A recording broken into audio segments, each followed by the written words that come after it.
Hello दोस्तों, एक बार फिर से मेरे YouTube चैनल पे आप सभी का स्वागत है। जैसा कि आप जानते हैं कि बिहार बोर्ड का 12th का एग्ज़ाम चल रहा है। इस टाइम में फरवरी में 1 तारीख से स्टार्ट है।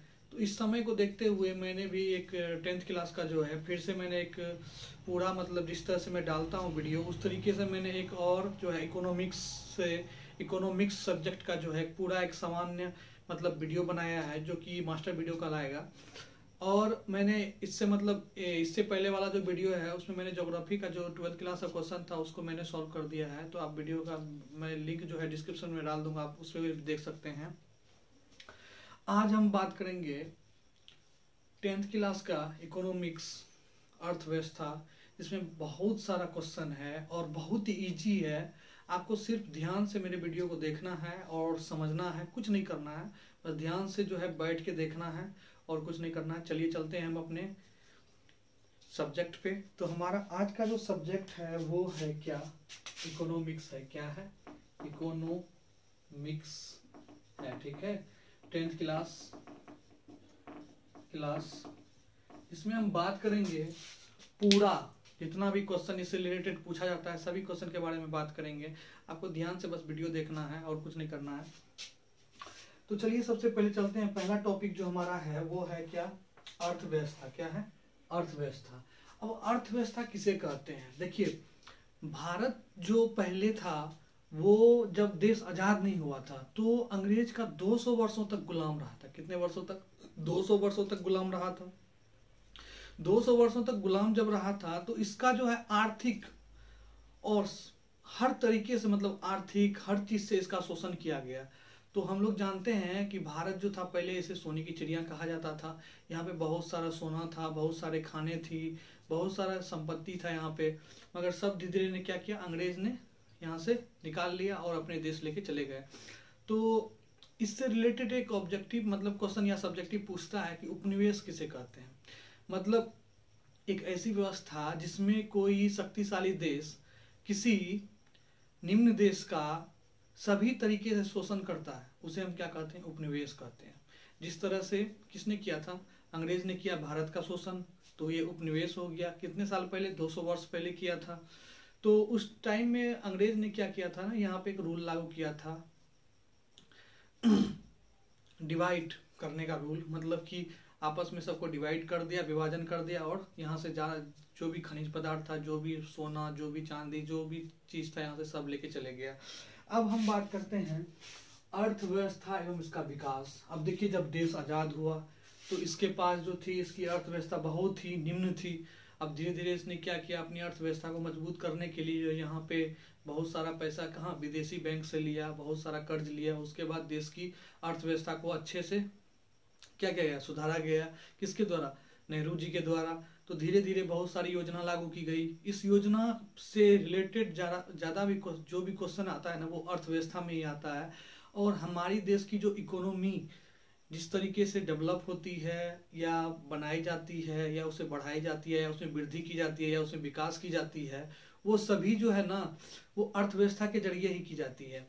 तो अर्थव्यवस्था का जो है बहुत सारा प्रकार है। उसके बाद इसकी संरचना किस तरह से होती है, इसे संरचना में कितना बांटा गया है, इसका प्रकार कितना होता है, कैसे इसमें मुद्रा काम करता है, कैसे इसमें वस्तु विनिमय प्रणाली का क्या काम होता है, उसके बाद जो है कैसे हम लोग धीरे धीरे अपने अर्थव्यवस्था को सुधारते गए, उसके बारे में हम पढ़ेंगे। वित्तीय संस्था क्या है, मुद्रा क्या है, साख क्या है, प्रबंध क्या है, ये सब के बारे में आज हम जानेंगे। तो ये जो वीडियो होने वाला है वो बहुत लंबा होने वाला है। इसी वीडियो के बीच में मैं कुछ ऐसा टिप्स आपको दूंगा जो टिप्स आपका जो है क्या कर देगा, जिंदगी सुधार देगा मैट्रिक में, ठीक है। अच्छा नंबर लाने में आपको सफलता प्रदान करेगा, ठीक है।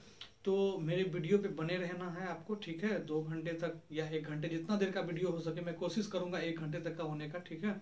तो चलिए चलते हैं। तो पहला पॉइंट जो है मेरा अर्थव्यवस्था का अर्थ क्या होता है? अर्थव्यवस्था का अर्थ क्या होता है? एक ऐसी व्यवस्था जिसके द्वारा हमारे सामाजिक और हमारे समाज के अंदर जो चीज का विकास होता है उसके लिए जो पूंजी का हम निवेश करते हैं उसी को हम लोग क्या कहते हैं? अर्थव्यवस्था कहते हैं। अर्थव्यवस्था के रूप में अगर हम कह सके तो किसी चीज का कोई चीज हमको खरीदना है तो अभी हम क्या करते हैं? रुपया देते हैं, तो वो क्या हो गया? एक अर्थव्यवस्था हो गया, ठीक है। अब बात करते हैं अर्थ यही हो गया अर्थ। अब संरचना, अर्थव्यवस्था की 3 प्रकार की संरचना होती है, प्राथमिक, द्वितीयक और तृतीयक। कितनी होती है? 3। वैसे होती है 5, मगर वो 12th क्लास में है, अभी मैट्रिक में आपको सिर्फ 3 ही जानना है। तो प्राथमिक, द्वितीयक और तृतीयक। प्राथमिक को क्या कहते हैं? कृषि कहते हैं। द्वितीय क्या कहते हैं? औद्योगिक कहते हैं। और तृतीय क्या कहते हैं? सेवा क्षेत्र कहते हैं। तो देखिए, प्राथमिक को क्या कहते हैं? कृषि क्षेत्र कहते हैं। और द्वितीय को औद्योगिक क्षेत्र कहते हैं। और क्या कहते हैं? तृतीय को क्या कहते हैं? सेवा क्षेत्र कहते हैं। तो पहला वाला बात करते हैं हम लोग किसका? तो प्राथमिक का बात करते हैं। प्राथमिक क्षेत्र किसे कहते हैं? देखिए, प्राथमिक क्षेत्र के अंतर्गत जो है वे वस्तुएं जो कृषि से संबंधित हो, ठीक है, कृषि से संबंधित हो, पशुपालन या कृषि या मछली उत्पादन, जो भी जिस तरीका का जो मतलब कृषि से संबंधित हो, वो सब क्या हो गया? प्राथमिक अर्थव्यवस्था हो गई। कौन सी होगी? प्राथमिक अर्थव्यवस्था होगी, जिसको हम कृषि अर्थव्यवस्था कहते हैं। दूसरा द्वितीयक। अब द्वितीयक देखिए उस अर्थव्यवस्था कहा जाता है जिसमें औद्योगिक क्षेत्र के बारे में बताया जाता है, जैसे कोई कारखाना लगाना या बिजली उत्पादक क्षेत्र लगाना या कोई बहुत बड़ा कंपनी लगाना, ठीक है, जैसे कोई मछली बड़े तौर पर मछली का उत्पादन करना, मत्स्य उत्पादन करना, ये सभी जो है, जैसे गैस बिजली का आदि का क्या एक बहुत बड़ा कारखाना लगाना, ये सब कभी क्या है? क्या है? औद्योगिक क्षेत्र है। क्या है? औद्योगिक मतलब द्वितीय क्षेत्र है, ठीक है। तीसरा क्या है? सेवा क्षेत्र।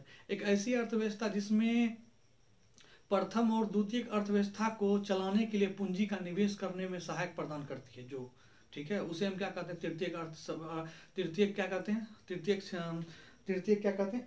तृतीय क्षेत्र कहते हैं। अब देखिए, तृतीय क्षेत्र भी को हम क्या कहते हैं? सेवा क्षेत्र कहते हैं। क्यों कहते हैं सेवा क्षेत्र? ध्यान से सुनिएगा। इसके अंतर्गत बैंक, बीमा, समाचार पत्र, न्यूज, ये जितना भी होता है, जो भी रिलेटेड है, जो पूंजी से रिलेटेड है, वो सभी आते हैं, ठीक है। इंफॉर्मेशन भी इसी में आता है, किसमें? तृतीय क्षेत्र में, सेवा क्षेत्र में आता है, ठीक है। अब हम बात करते हैं, देखिए ये सब अर्थव्यवस्था क्या करता है? देश को चलाने में मददगार। अगर कृषि नहीं है तो हम क्या करेंगे? खाना नहीं खा सकते हैं।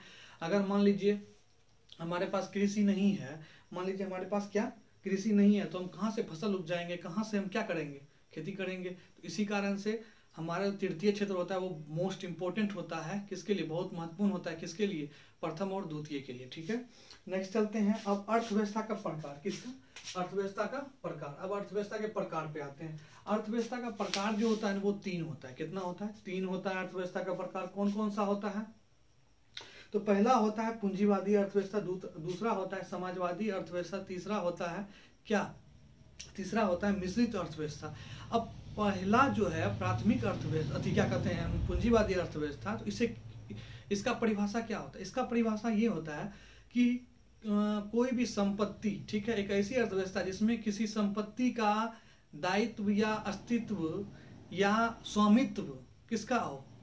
किसी एक व्यक्ति का। किसका हो? किसी एक व्यक्ति का हो, तो उसे हम क्या कहते हैं? पूंजीवादी अर्थव्यवस्था कहते हैं, ठीक है। किसे क्या कहते हैं? पूंजीवादी अर्थव्यवस्था कहते हैं। जैसे कि कौन सा देश है? अमेरिका है, जापान है और ऑस्ट्रेलिया है। अमेरिका, जापान और ऑस्ट्रेलिया है। और चलते हैं दूसरा पे, सामाजिक अर्थव्यवस्था। एक ऐसी अर्थव्यवस्था जिसमें सभी समाज के सभी वर्गों का क्या हो? स्वामित्व हो, मतलब सभी वर्गों का हक हो उस चीज पे, उसे क्या कहते हैं?